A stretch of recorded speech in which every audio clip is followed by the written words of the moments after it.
Corin Ashworth had smuggled contraband past 3 different military blockades, negotiated with pirates who considered murder a hobby, and once talked his way out of an airlock at gunpoint using nothing but charm and a questionable recipe for synthetic alcohol. None of that had prepared him for walking through the gates of Nethi's Prime while holding the hand of a 7-year-old girl who might or might not be galactic royalty. "Are you sure this is the right place?" he asked for the 3rd time, looking up at crystalline spires that seemed to grow from living light rather than conventional construction materials. The entire city hummed with bioluminescent energy, creating patterns of blue and silver that shifted like aurora across every surface. Liva squeezed his hand tighter, her own luminescent skin brightening with excitement. "The Light City," she said in the soft voice that had barely risen above a whisper during their 3-week journey. "Home. Safe place." Corin hoped she was right, because turning back was no longer an option. The moment their transport had entered Netherian space, it had been surrounded by escort fighters whose weapon systems could have vaporized his modest cargo hauler without breaking formation. The fact that they'd been guided to the capital rather than blown out of space suggested that someone very important wanted to see them. Which could be either very good news or very bad news, depending on who that someone was. "Sir," the escort commander's voice crackled through his ship's communication system, "you will dock at Terminal 7 and submit to immediate inspection. Any deviation from prescribed approach vectors will be considered a hostile act." "Understood," Corin replied, though he was beginning to question the wisdom of following the cryptic directions of a child he'd found in a refugee camp. Proceeding to Terminal 7 for inspection. The docking process involved more security scans than Corin had encountered in most military installations. His cargo hauler was examined by teams of technicians whose equipment looked advanced enough to detect individual molecules, while he and Liva were subjected to biological scans, psychological evaluations, and what appeared to be some kind of genetic analysis. "Purpose of visit?" asked the security chief, an Netherian male whose luminescent skin patterns indicated high military rank and extremely low tolerance for nonsense. "Humanitarian mission," Corin said, which was technically true even if it sounded absurd in the context of breaching one of the most secure star systems in the galaxy. "I'm returning a lost child to her family." The security chief looked at Liva, who was studying the crystalline architecture with the kind of recognition that suggested deep familiarity. "Child, what is your name?" "Liva," she said, then added something in musical Netherian that made every guard in the docking bay freeze. "What did she say?" Corin asked, noting the sudden tension in the security team's posture. "She said," the security chief replied, his voice carefully controlled, "that she is Princess Liva Velthyss, daughter of Queen Seraphina, and she would like to see her mother now." Corin felt the universe tilt sideways as he processed this information. "Princess."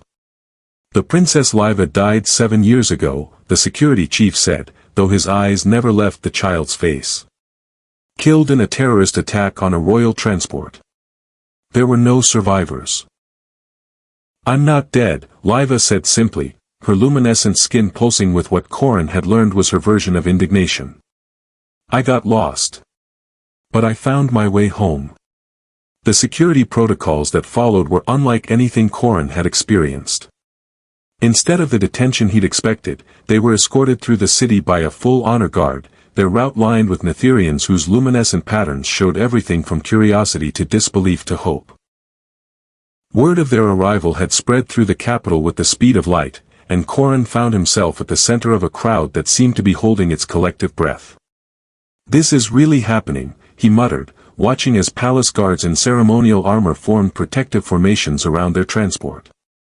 "I'm actually bringing a lost princess home to an alien queen who probably has the power to vaporize entire star systems." "Mother doesn't vaporize people," Liva said with the matter-of-fact tone that children use to discuss obvious facts. "She puts them in the correction chambers. Much more efficient." "That's reassuring," Corin said, though he was beginning to understand that his simple good deed had consequences that extended far beyond returning a lost child to her family. The palace itself defied every architectural principle Corin understood.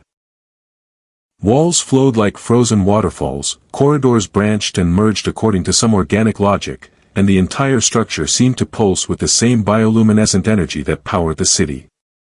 They were led through increasingly elaborate checkpoints, each one requiring higher security clearance and more sophisticated identification protocols. "Sir," one of the guards said as they approached what appeared to be the final security barrier, "Her Majesty has been informed of your arrival. She will receive you in the throne chamber immediately." "Immediately?" Corrin asked, suddenly aware that he was wearing the same travel-stained clothes he'd been living in for 3 weeks. "Shouldn't I clean up first? Learn some protocol? Figure out how to address galactic royalty without causing an intergalactic incident?" "Sir," the guard replied with what might have been sympathy, "when the Queen of Nethys Prime wants to see someone immediately, protocol becomes irrelevant." The final doors opened to reveal a chamber that took Corrin's breath away. The throne room was carved from a single enormous crystal that caught and amplified light from sources he couldn't identify, creating an environment that felt more like standing inside a living star than any conventional architectural space. Nobles in flowing robes lined the walls, their luminescent skin patterns creating a constantly shifting display of colors that spoke a visual language Corrin couldn't read. And on the crystalline throne at the center of it all sat Queen Seraphina Velthys. Corrin had seen images of the Netherian queen in diplomatic briefings, but no recording could have prepared him for her physical presence. She was tall even by Netherian standards, her luminescent skin showing the silver and blue patterns that indicated royal bloodline, and her bearing suggested someone accustomed to absolute authority. Her face was beautiful in the way that dangerous things were beautiful. Sharp, elegant, and utterly uncompromising. She was also, Corrin realized as she rose from her throne, staring at Liva with an expression of disbelief that was rapidly transforming into something much more powerful. "Liva," the queen whispered, her voice carrying across the enormous chamber with crystalline clarity. The little girl who had been silent for most of their journey across the galaxy suddenly let go of Corrin's hand and ran toward the throne with the unconscious certainty of a child who had never forgotten the way home. "Mother!" Liva called, her voice ringing through the chamber as Queen Seraphina stepped down from her throne and caught her daughter in arms that trembled with 7 years of grief finally finding resolution. Around them, the assembled court fell silent as their untouchable queen held her lost child and wept tears that glowed like captured starlight. "She's mine," Queen Seraphina said, her voice breaking with emotions that Corrin suspected hadn't been seen in this chamber for decades. "She's really mine." As mother and daughter embraced in the heart of an alien empire, Corrin stood forgotten in the crystalline light and realized that his life as a simple smuggler had just become infinitely more complicated. The silence in the throne room was broken by the sound of several courtiers fainting, which Corrin found oddly comforting. Apparently even advanced alien civilizations had people who dealt with shocking news by falling over dramatically.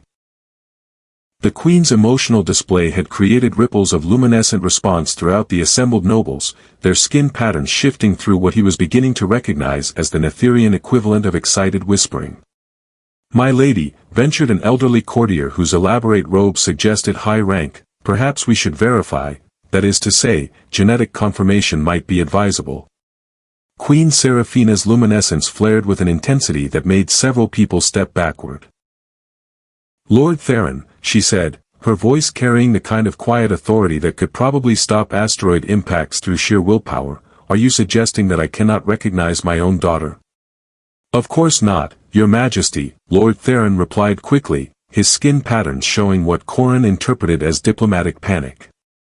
"I merely thought that protocols might require."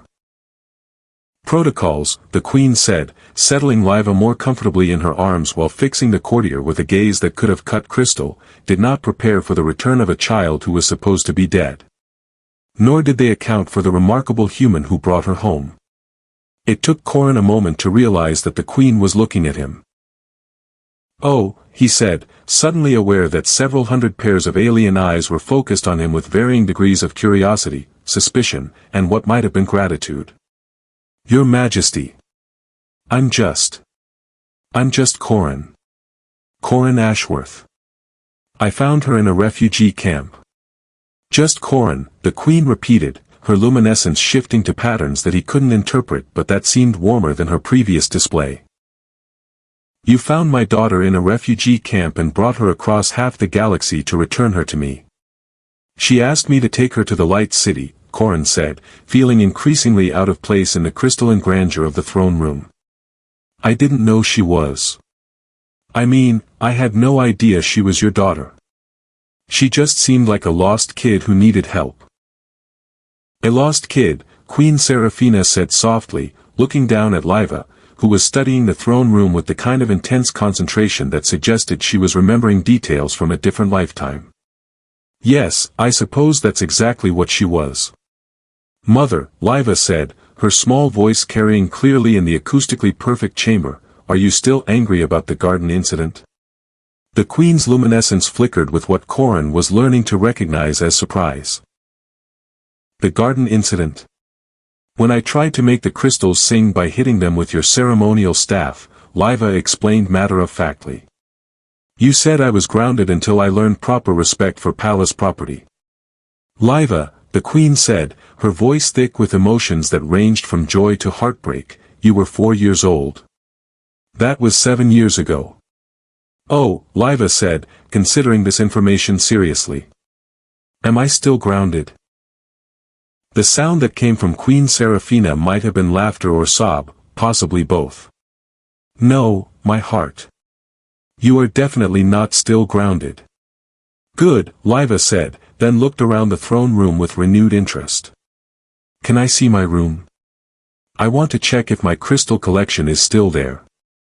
Of course, the queen said, though Corin noticed that her hands were shaking slightly as she held her daughter. But first, we need to talk to the man who brought you home. Corin Ashworth, she said, turning her attention back to him with an intensity that made him wish he'd worn better clothes, you have given me back something I thought was lost forever.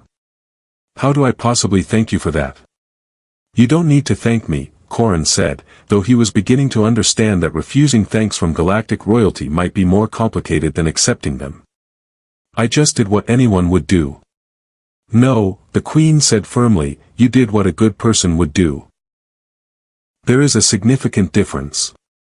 Before Corin could respond, Lord Theron cleared his throat with the kind of diplomatic cough that suggested urgent political considerations. Your Majesty, if I may, the princess's return will have significant implications for succession law, noble house alignments, and the various treaties that were negotiated assuming no royal heir. Lord Theron, the queen said without looking away from Corin, those implications can wait until tomorrow. Tonight, I intend to have dinner with my daughter and the man who brought her home. But Your Majesty, the Council of Lords will expect immediate consultation. The Council of Lords, Queen Seraphina said, her luminescence shifting to patterns that made even Corin recognize the threat, will expect whatever I tell them to expect. My daughter has been missing for 7 years. Political consultations can wait 24 hours.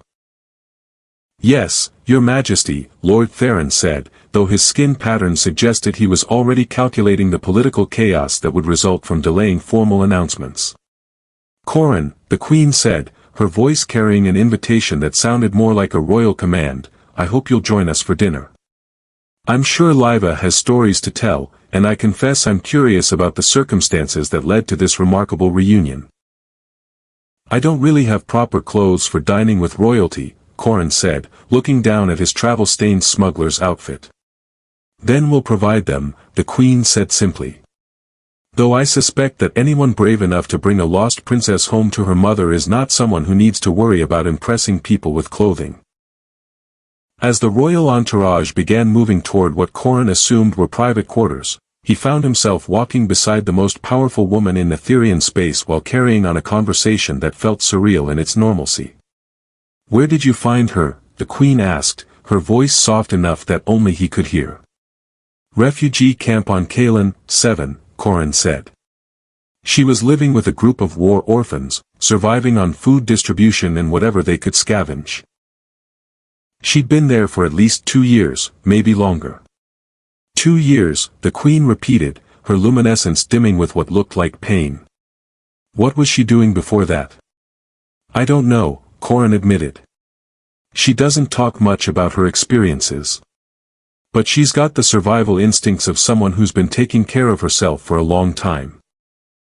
Taking care of herself at age 7, the Queen said, and there was something in her voice that suggested heads would roll when she found out how her daughter had ended up alone in a refugee camp.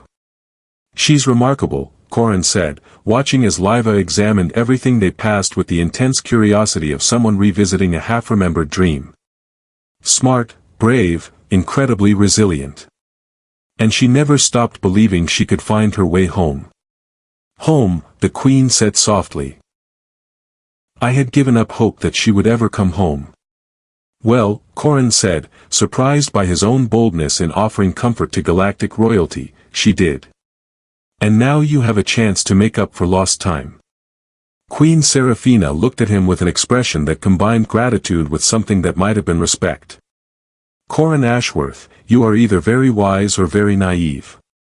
Probably both, Corin said, then paused as a thought occurred to him.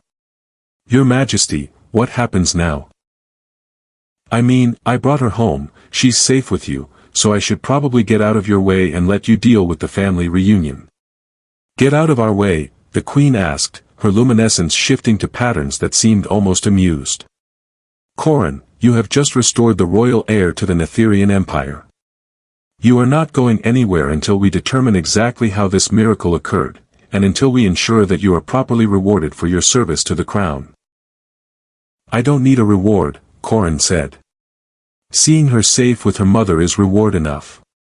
Spoken like someone who has never dealt with royal gratitude, the Queen said, and this time her luminescence definitely showed amusement. You saved my daughter's life and brought her home. The debt I owe you cannot be dismissed simply because you're too modest to claim it. As they reached the private royal quarters, Corin found himself thinking that his simple act of kindness toward a lost child had somehow entangled him in galactic politics in ways he was only beginning to understand. But as he watched Liva explore her childhood home with growing excitement, and saw the joy transforming Queen Seraphina's previously stern features, he decided that some complications were worth embracing. After all, how often did a small-time smuggler get the chance to have dinner with royalty and help reunite a family that had been torn apart by tragedy? The answer, he reflected as servants began preparing what appeared to be a feast fit for returning princesses, was apparently exactly once, and he intended to make the most of it.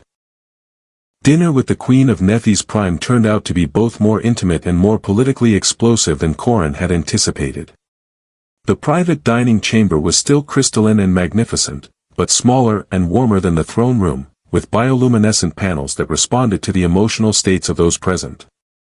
Currently, they were glowing with the soft blues and golds that Corin was learning meant contentment and joy. Tell me about the camp, Queen Seraphina said, cutting Liva's food into manageable pieces with the automatic precision of someone remembering how to be a mother. What was life like there? Busy, Liva said, accepting the help without complaint despite having fed herself for years. Everyone had jobs. Mine was watching for the bad ships and helping with the little ones who couldn't stop crying. Bad ships? The Queen asked, her luminescence flickering with concern. The ones that took people away, Liva explained matter-of-factly. Slavers, mostly. Sometimes just mean people who wanted to hurt refugees for fun. I was good at hiding, so I helped others hide too.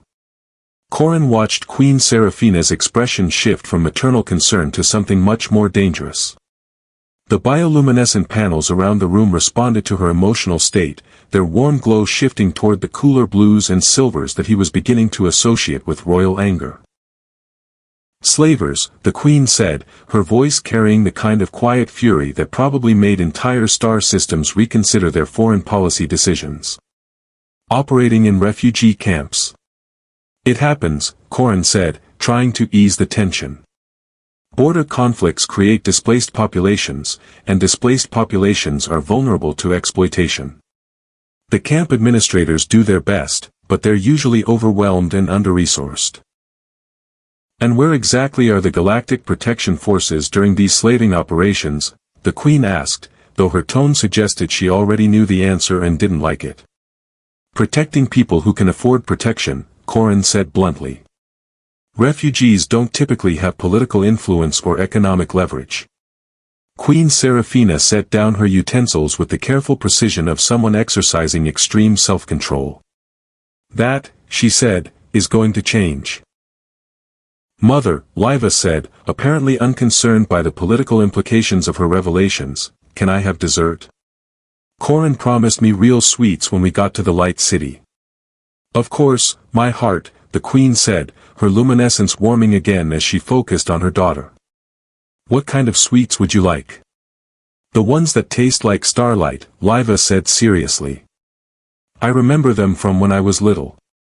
Crystallized nectar cakes, the queen said, her voice soft with memory. Your favorite when you were 4. I'm 11 now, Liva pointed out. But I still like them. The casual mention of her age created a moment of silence as both adults processed the implications. Liva had been 4 when she disappeared, and she was 11 now, 7 years of childhood spent surviving in conditions that most adults couldn't handle. Liva, Corin said carefully, do you remember anything about the day you got separated from your family? The little girl's luminescence dimmed, and she looked at her mother with an expression that was far too old for her face. There was an explosion, she said quietly. And fire. And people screaming. Someone grabbed me and put me in a pod and told me to be very quiet and very still. Who grabbed you? The queen asked, her maternal instincts clearly warring with her need for information. A guard, Liva said. She had the silver marks that meant she was supposed to protect me. She said the bad people were coming and I had to hide until the good people could find me. What happened to the guard? Corin asked. She went back to help the others, Liva said simply. I never saw her again. Queen Seraphina's luminescence had shifted to patterns that Corin didn't recognize but that looked ominous. The escape pod must have malfunctioned. Instead of returning to Nephis Prime, it took you to the outer territories. Where she spent 7 years learning to survive on her own, Corin added, watching as the queen processed this information with visible effort. Not completely on my own, Liva corrected. There were other kids who taught me things. And adults who shared food sometimes.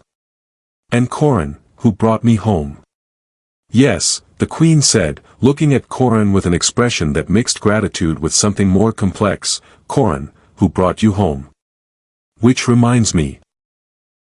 We haven't discussed how exactly a human smuggler happened to be in a refugee camp on the Outer Rim. Corin felt heat rise in his cheeks. I was delivering medical supplies. Unofficially. Unofficially. The official supply shipments kept getting hijacked or delayed by bureaucratic complications, he explained. So some of the aid organizations started hiring independent contractors to ensure delivery. Smugglers, the queen said, though there was no judgment in her voice. Smugglers with consciences, Corin corrected. We figure that keeping people alive is more important than strictly following shipping regulations. An admirable philosophy, the queen said, and her luminescence suggested genuine approval. Though it raises interesting questions about why civilian contractors are more effective at humanitarian aid than official government programs. Because we don't have to file reports explaining why helping people is more important than following protocol, Corin said, then immediately worried that he might have just insulted the governmental systems of a galactic empire. But Queen Seraphina was smiling, actually smiling, with an expression that transformed her austere features into something warm and almost approachable. Corin Ashworth, you have a refreshingly direct perspective on bureaucratic inefficiency. Your Majesty, came a voice from the chamber's entrance, I apologize for the interruption, but Lord Commander Vexthane reports urgent security concerns that require your immediate attention. The Queen's expression shifted back to royal authority mode so quickly that Corin wondered if he'd imagined the previous warmth. What kind of security concerns? Intelligence reports suggest that certain noble houses are adjusting their political positions in response to the princess's return, the guard said carefully. Lord Commander Vexthane recommends increased security protocols and immediate discussion of succession implications. Political adjustments, the Queen said, her luminescence shifting to patterns that made the room's ambient lighting take on distinctly threatening overtones. How diplomatic. And how predictable. What does that mean?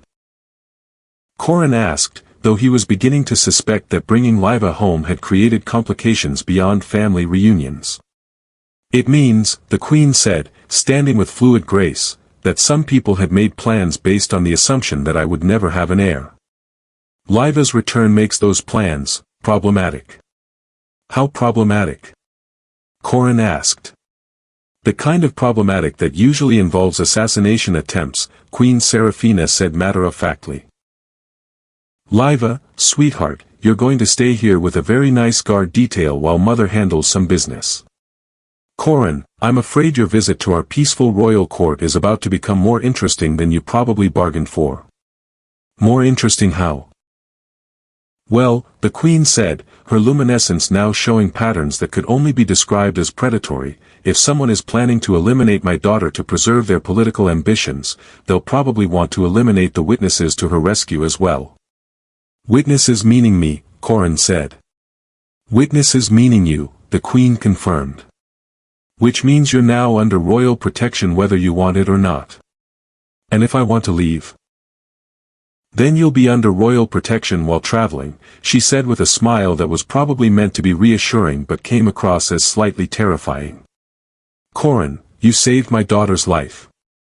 I'm not going to let anyone end yours as a reward for that service. As guards began implementing what were apparently emergency security protocols, Corin found himself thinking that his simple humanitarian mission had somehow evolved into a political thriller with very real consequences. But as he watched Liva calmly finishing her dinner despite the chaos around her, he realized that some complications were worth the risk. After all, he'd brought a lost princess home to her mother. If that resulted in a few political complications and the occasional assassination attempt, well, at least it would make for interesting stories later. Assuming, of course, that he lived long enough to tell them. The assassination attempt came at dawn, which Corin found oddly considerate. At least the conspirators had let them finish dinner and get a decent night's sleep before trying to kill them. He woke to the sound of energy weapons discharging in the corridors outside his guest quarters, followed by the distinctive hum of defensive shields activating throughout the palace. Sir, came a voice through his door's communication system, this is Captain Zara Thyl, Royal Guard. Please remain in your quarters while we deal with the security situation. How bad is the security situation? Corin called back, pulling on the clothes that palace servants had provided, which were considerably nicer than anything he'd ever owned, though he suspected they might soon be decorated with blast marks.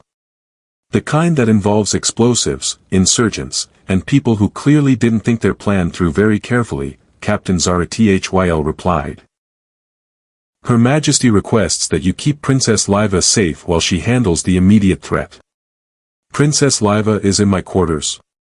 Corin asked, then looked around the room to find the girl sitting calmly on his bed, fully dressed and holding what appeared to be a palace guard sidearm with disturbing competence. Hello, Corin, Liva said cheerfully. Mother thought I'd be safer with you than in my own room. She was right. Someone just tried to break in there with what she called, crude but effective explosives. And they gave you a weapon? Corin asked, staring at the energy pistol in the hands of an 11-year-old. I took it from the guard who was supposed to kidnap me, Liva explained matter-of-factly. He seemed surprised that refugee children learned to fight back. I was not surprised that palace conspirators are terrible at actual violence. Corin looked at the unconscious guard lying in the corner of his room, whom he'd somehow failed to notice in his initial assessment of the situation. Is he dead? Stunned, Liva said. I'm not allowed to kill people unless Mother gives permission. Palace rules. Palace rules, Corin repeated weakly, wondering what kind of royal childhood included protocols for when murder was and wasn't acceptable. The kind of rules, came Queen Seraphina's voice from the doorway, that become necessary when your daughter spends 7 years learning survival skills in refugee camps. She entered the room with the fluid grace of someone who had just finished dealing with violent insurgents and found the experience mildly annoying rather than threatening. Your Majesty, Corrin said, noting that the Queen's ceremonial robes had been replaced by what appeared to be combat armor that still managed to look elegant. I'm guessing the security situation has been resolved. Comprehensively, Queen Seraphina said, her luminescence showing the satisfied patterns of someone who had just reminded her enemies why challenging royal authority was traditionally a fatal mistake. Lord Theron and his co-conspirators discovered that planning a coup is significantly easier than executing one, particularly when the target of your assassination plot has been anticipating your move for several years. Several years? Corrin asked. Political conspiracies rarely develop overnight, the Queen explained, moving to check on Liva, who seemed completely unfazed by having disabled an armed kidnapper. I've been tracking the noble houses that positioned themselves to benefit from my lack of an heir. Liva's return simply forced them to accelerate their timeline. And now? Now they're dead, exiled, or imprisoned, depending on their level of involvement and their willingness to cooperate with the investigation, the Queen said with the casual tone of someone discussing dinner plans rather than mass political purges. The Netherian Empire does not treat threats to the royal family with leniency.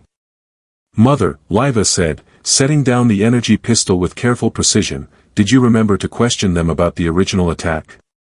The one where I got lost? Queen Seraphina's luminescence shifted to patterns that Corrin recognized as maternal pride mixed with something much more dangerous. An excellent question, my heart. Yes, Lord Theron was very forthcoming about his involvement in the transport sabotage 7 years ago. He was behind your kidnapping? Corrin asked, looking at Liva with new appreciation for her calm competence. He orchestrated the attack that was supposed to kill me, Liva corrected. The kidnapping was an accident. The escape pod was supposed to be destroyed with everyone else on the transport. But your guard saved you, the Queen said, her voice soft with grief and gratitude. Captain Velsia sacrificed her life to get you to safety, even though safety wasn't where either of you ended up. I want to visit her memorial, Liva said quietly. To thank her for giving me 7 years of life, even if they weren't the 7 years anyone planned. We'll arrange that, the Queen promised, then turned to Corrin with an expression that mixed royal authority with personal gratitude. Which brings us to the question of your future, Corrin Ashworth. You've helped expose a conspiracy that has been threatening the stability of the Netherian Empire for 7 years. You've returned the royal heir safely to her throne. And you've proven that sometimes the most important diplomatic missions are carried out by people who aren't diplomats. I just brought a lost kid home, Corrin said, though he was beginning to understand that his definition of simple and the Queen's were very different. You brought my daughter home, Queen Seraphina corrected. And in doing so, you've earned a debt that I cannot repay with simple gratitude. Your Majesty, I don't need, Corrin, the Queen interrupted, her luminescence shifting to patterns that suggested she was about to make a pronouncement that would change his life whether he wanted it changed or not. I am offering you a position as Special Advisor for Humanitarian Affairs. Your job would be to identify and address the kinds of situations that create refugee populations like the one where you found Liva. You want me to become a diplomat? Corrin asked, trying to imagine himself in formal negotiations rather than smuggling medical supplies past military blockades. I want you to become someone who can prevent other children from spending 7 years lost and alone because political systems failed them, the Queen said. Someone who understands that helping people is more important than following protocols. Corrin looked at Liva, who was watching the conversation with the intense attention of someone whose life had been shaped by the consequences of political decisions. What would that involve exactly? Establishing refugee protection protocols throughout Netherian space, the Queen said. Coordinating with aid organizations, official and unofficial. Ensuring that humanitarian supplies reach the people who need them without bureaucratic interference. And probably getting shot at by people who profit from refugee exploitation, Corrin added. Almost certainly, the Queen agreed. Though you'd have royal protection and resources that independent smugglers don't typically enjoy. Plus, Liva added helpfully, you'd get to stay here and have dinner with us sometimes. I like having you around, Corrin. You're good at making Mother smile. Corin looked at Queen Seraphina, noting that her luminescence was indeed showing patterns that seemed warmer when she looked at him. I make you smile. You have a talent for cutting through political complexity to focus on what actually matters, the Queen said, her luminescence brightening in ways that had nothing to do with royal authority and everything to do with personal affection. It's refreshing. And attractive. Attractive? Corin repeated, feeling the universe shift around him again. Corin, the Queen said, stepping closer with the kind of graceful movement that made him wonder if royal genetics included enhanced coordination. In the past 24 hours, you've reunited me with my daughter, helped expose a conspiracy that threatened the empire, and proved that you're willing to risk your life to protect people you care about. If you think I haven't noticed that you're also intelligent, brave, and remarkably kind, then you haven't been paying attention. Mother likes you, Liva translated helpfully. She's been asking the servants about human courtship customs. Liva, the Queen said, her luminescence flickering with what Corin was learning to recognize as royal embarrassment. What? Liva asked innocently. It's true. Captain Zara Thyl said you spent an hour yesterday asking about human gift-giving traditions and whether humans consider shared meals to be romantic gestures. Corin found himself grinning as he realized that the most powerful woman in Netherian space had been trying to figure out how to court a human smuggler. For the record, he said, shared meals can definitely be romantic gestures. Especially when they involve crystallized nectar cakes and conversations about political reform. Good to know, the Queen said, her luminescence settling into patterns that seemed both regal and surprisingly shy. So will you accept the position? And perhaps explore the possibility of more shared meals in the future? Corin looked around the crystalline chamber where he'd spent the night, at the palace that had become a temporary home, at the little girl who had trusted him to bring her safely across the galaxy, and at the remarkable woman who ruled an empire and wanted to court a former smuggler. Your Majesty, he said, surprising himself with his certainty, I accept. Both the position and the dinner invitations. Excellent, Queen Seraphina said, her luminescence brightening with what could only be described as joy. Though you should probably start calling me Seraphina when we're in private. Your Majesty becomes awkward during romantic conversations. Seraphina, Corin said, testing the name and finding it felt right on his tongue. I like it. Good, she said, stepping close enough that he could see the complex patterns of light that played across her skin when she was happy. Because I have a feeling we're going to have many opportunities to practice using it. 6 months later, Corin stood in the newly established Refugee Protection Agency headquarters, reviewing reports from aid stations throughout Netherian space. The work was challenging, often dangerous, and infinitely more rewarding than anything he'd accomplished as an independent smuggler. Through his office window, he could see the palace gardens where Liva was teaching a group of young refugees how to cultivate the crystal flowers that had been her childhood favorites. Corin, Seraphina said, entering his office with the kind of smile that still made his heart skip beats, how are the new protection protocols working? Better than expected, he said, gesturing to the reports that showed significant improvements in refugee safety and resource distribution. Though we're still fighting bureaucratic resistance from some of the outer territories. Resistance that will disappear when they realize that protecting refugees is now official imperial policy, Seraphina said, settling into the chair across from his desk. Speaking of policy, I have a proposal for you. Professional or personal? Corin asked, though her luminescence patterns suggested the answer. Both, she said, her skin showing the warm golds and blues that he'd learned meant contentment and affection. The Council of Lords has approved the establishment of a permanent humanitarian affairs ministry. They've also approved my recommendation for who should head that ministry.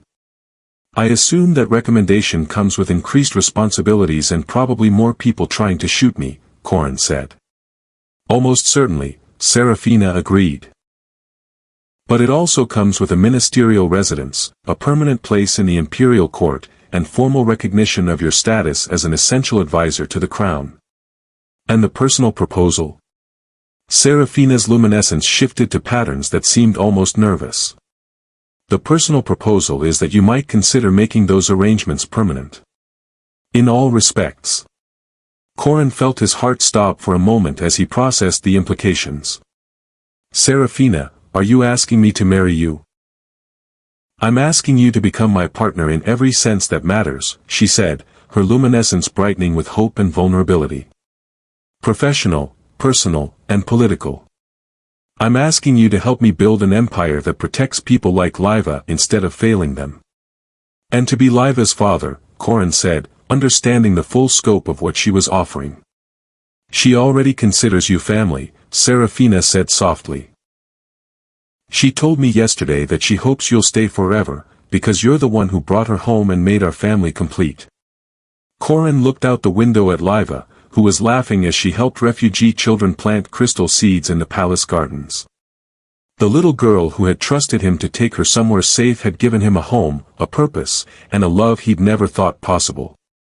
Serafina, he said, reaching across the desk to take her luminescent hand in his, I accept.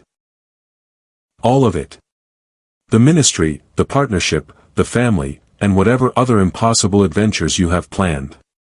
Good, she said, her luminescence creating patterns of light that seemed to dance with joy. Because I was hoping you'd say that. Liva has already started planning the ceremony, and I'm told human Etherian weddings require extensive coordination. Extensive coordination? Corin asked. Apparently, Serafina said with a smile that promised years of happiness ahead, we need to blend traditions from two different species, satisfy the protocol requirements of an imperial wedding, and make sure the ceremony includes crystallized nectar cakes for the flower girl. Sounds perfect, Corin said, pulling her close enough to see the complex patterns of love and contentment that played across her skin. After all, the best adventures always start with impossible circumstances. True, Serafina agreed, as palace bells began ringing to announce their engagement to the empire. And this one started with a lost child, a simple act of kindness, and a smuggler who proved that sometimes the most important journeys are the ones that bring families home.